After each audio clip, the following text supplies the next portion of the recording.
Okay, so pinaka-challenge dito ay papaano ko siya lagyan ng pause button para sa kanyang power button.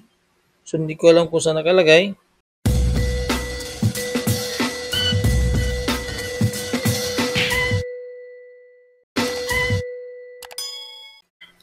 What's up guys? Welcome back to my channel. To this video ay gusto kong i-share yung nabili ko na PC set sa TikTok sa halagang 2,999.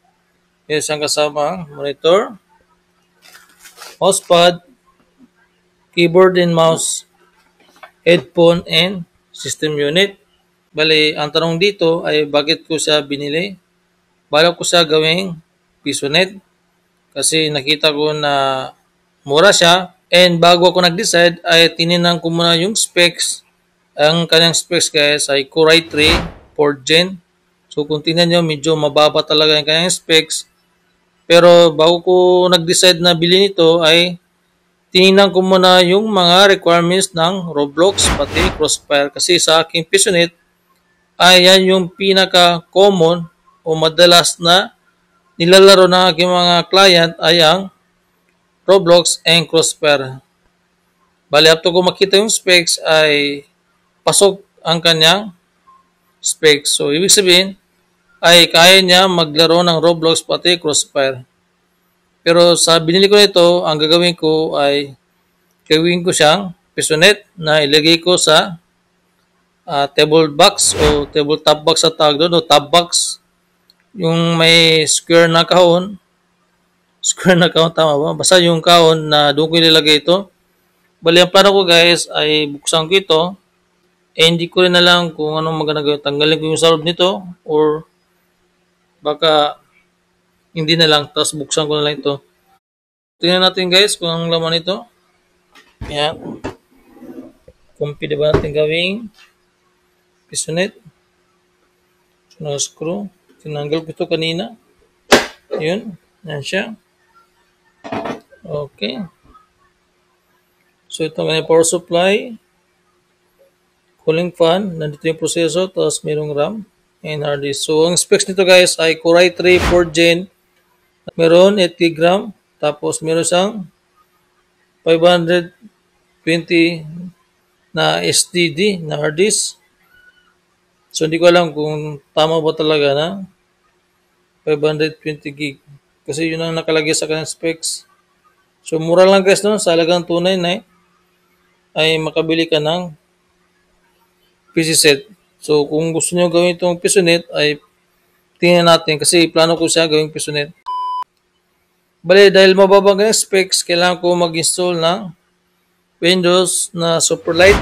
Yan yung madalas ginagamit na ng mga pisonet owner na kailangan yung kanyang operating system ay sobrang gaan. Kagaya ng Windows na Superlight, meron ako ganun. Okay, so pinaka-challenge dito ay paano ko siya lagyan ng pause button para sa kanyang power button. So hindi ko alam kung saan nakalagay. Tingnan natin. So itong kanyang power button. Yan. Tapos ang kanyang brand. So Dell. Buksan natin. Paano ba? Okay. Itong unit guys ay surplus. Kaya siguro kaya siya mura. Buksan natin. Paano ba? Ito. So tanggalin natin ito. Ayun. Tigas. Ayun. Tanggal nga.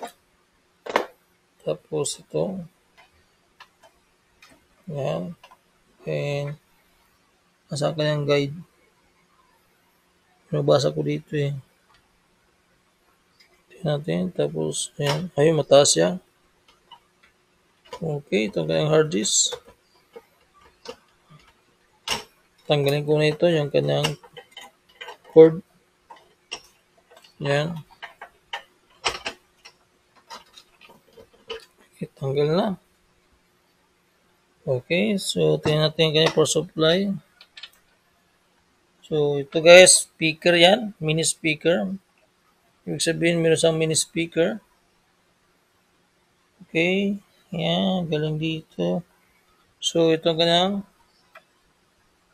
power button. So, dito tayo maglalagay ng push button para sa ating pistonet. Kasi sa pistonet, kailangan push button siya. So, gagawa tayo ng wire para dito. Na ganyan tsura. Okay, so tingnan natin kung anong pin natin gawin dito. Pwede na akong magdagdag ng another pistonet sa murang halaga. Sa halagang 2,999. Siyempre, dahil gawin natin ito na pistonet, kailangan natin ng universal coin slot, timer, siyempre yung mga wire, outlet, tapos yung box na gagamitin natin para maging pistonet. Update lang ako guys. Paano ko siya ilalagay and then i-explain ko lang. Okay? So, ganito lang guys. Okay guys, natapos na yung ating ginawa na PC set na ginawang pistonet. Ito na siya. Buksan natin. Yan. Kung makita nyo guys, tinanggal ko yung mga cover. Pati rin dito. Para yung init ay mabilis lumabas. No? Tapos meron ko nilagay na fan. Yan guys. Meron natin. Skip. Yan. Tapos itong kanyang coslad. Timer. Tapos yung kanyang power button. Ito yun. Yan. So meron ko ginawang connection dito para mapatuloy natin ito. Yan. So, kailangan bukas ito guys kasi sobrang init ito. Tapos yung init lalabas kasi meron tayong exhaust fan. Tinanggal ko yung mga cover dito para hindi siya mag-overheat. Subukan natin o obserbahan natin kung okay ba yung performance nito. Kung kikita ba talaga sa ating pistonet na ganitong setup. So, sa halagang 299 pero gumasto rin ako ng tabletop box. Kung di ko alam kung tamang term dito. Tapos, universal coin slot, timer, mga outlet.